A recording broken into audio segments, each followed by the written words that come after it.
We sell junk removal and demolition to commercial property Cool. managers. We currently do 1 million a year. Would love to be at 10 million a year.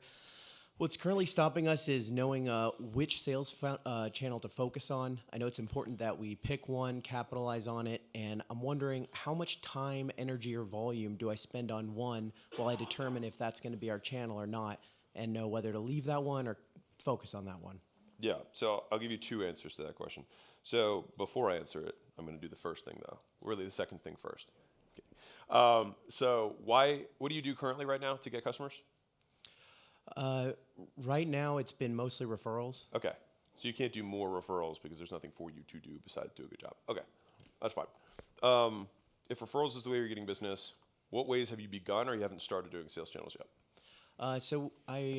We've started to lay the framework for doing email cold outreach as well simultaneously with LinkedIn outreach, and then also converting some of our social media efforts into a bit of outreach as well with people who are engaging. So those are some of the things that we're Like ManyChat and then DM and then all yeah, that. yeah. More manual for now while we get the flow going, and then also I'm in a networking BNI, so that's Yeah. another source. I would prefer you stick with one of them and just do more in that thing. And so if the question is so the original question was, how do I know which one to pick and how long to stick with it? So I think I will reject the premise, which is that one of them is going to work. Like you will make one of them work. And so you could make any of them work. And so I would take the hypothetical extreme of, is there a business that acquires other businesses' customers in each of those different channels in your market? I'm not sure. I'll bet there is.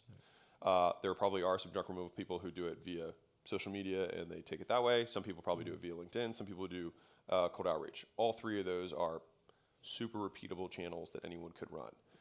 So all of them can work. My recommendation to you would be the one that you have the highest overlap with existing skill set between you and team. So if you and or your team have more knowledge around social media stuff, then I'd be like, just double down on social media. If it's, we're better at kind of the outbound motion, then I would say go do the outbound motion via email. And if it's like, well, we want to do both of these things, it's like, well, why don't we just send more emails? You know what I mean? Got it. I guess if you had to just say one, like irrelevant to what the team has. Which one do you have the best skill set in? To be honest, I just don't have the skill set, and I guess networking is number one. Like when I'm in person with people, I'm doing the best. Okay, so hear me out then. Wild idea. So you do networking stuff, and so if I said I want you to spend 4 hours a day to find every local community-based related event with 20 people or less or 50 people or less in it that have people who are similar to your avatar, would you be able to do that? Yes. Okay, so why can't we do more of that? We can do more of that. Okay, so how many of those events do you currently go to? And I'm guessing you get customers from when you go there, right? Yeah, they compound over time. We go to currently a few a week, and then we're meeting one-on-one with a lot of the people we meet. Afterwards, right. So I would say, all right, well then, what would it take for us to go to like several a day? That would be my first kind of like risk-adjusted move, because the other things you haven't done yet at all. So it's like, how do I go from 1 to 3, just like this year? I would do that. Because then it'll free up more cash flow. Because the issue that you have right now, especially like in the swamp that you're in right now, you basically until $3-ish million a year, which is why it's so painful. Everyone here has to learn everything. You've got to learn it all because no one who's really good, you can afford to pay. It's just the math. That's why it's so tough, right? So it's like, let's say you have a $2 million business and you run 20% margins. Or let's give you better margins. Let's give you 30% margins, right? So you got $600,000 a year. Now, some percentage you're going to keep in the business, you're going to reinvest, whatever. So it's like you might have 400, 350-ish of like net free cash or whatever you want to call it. You probably don't live for free, so now we got to eat that out. So it's like, okay, there's $200,000 left, maybe. You can bet 100% of your profit on one person who can come help you do this, or you just have to basically work double time. Both of those are fine. It's just different preferences around risk. And if you've never gone above that, then pattern recognition of what that first hire looks like is tough. The reason that, who here is on their second business or beyond? Can you get hands? Okay, most of you. So of the people who raised their hands, who here's second business grew faster than their first business? Almost everyone.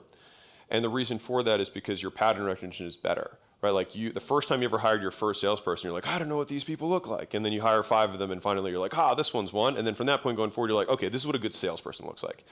As you scale a business, you have to do that across every department, across every level. So first you learn what an SDR looks like, and then you learn what a salesperson looks like, and then you learn what a sales manager looks like, and then you learn what a closer looks like, and what a closer manager looks like, and a director of sales, and then a VP of sales. Like you have to learn what each of these are, and at every level you just fail a bunch of times until you get it right, and you're like, that's what it is. And so fundamentally, like the further along a business you'll get, the more you will feel like you are assembling businesses than you are really building them. Mm-hmm. And so, to ladder to your question.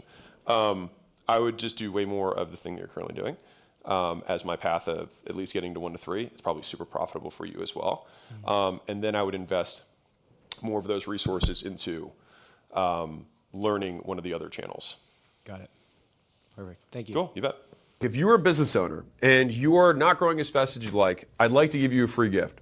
So my team and I put together the $100 million scaling roadmap, which is basically 200 hours of us looking over all the portfolio companies we've had and what stages of growth they went through, and more importantly, where they got stuck and how they got past it. And so we broke it into these 10 stages, and we made this little kind of quiz thing where if you put in your business information, it'll tell you where you're at, and the most important part for you, what to do for each of the functions of the business across product, marketing, sales, customer success, recruiting, IT, human resources, and finance. And so no matter what you're struggling with, someone else has already struggled with it and solved it. And so I'd like to give you this thing absolutely free. You can go to acquisition.com/roadmap, plug in your business information, and if you want us to actually help you deconstrain the business and you're trying to scale, we'd love to help you out. On the thank you page, you can just book a call with my team, and we will look at the business, see if we can help, and if we can, we'll invite you out to Vegas, and we'll do this in person live.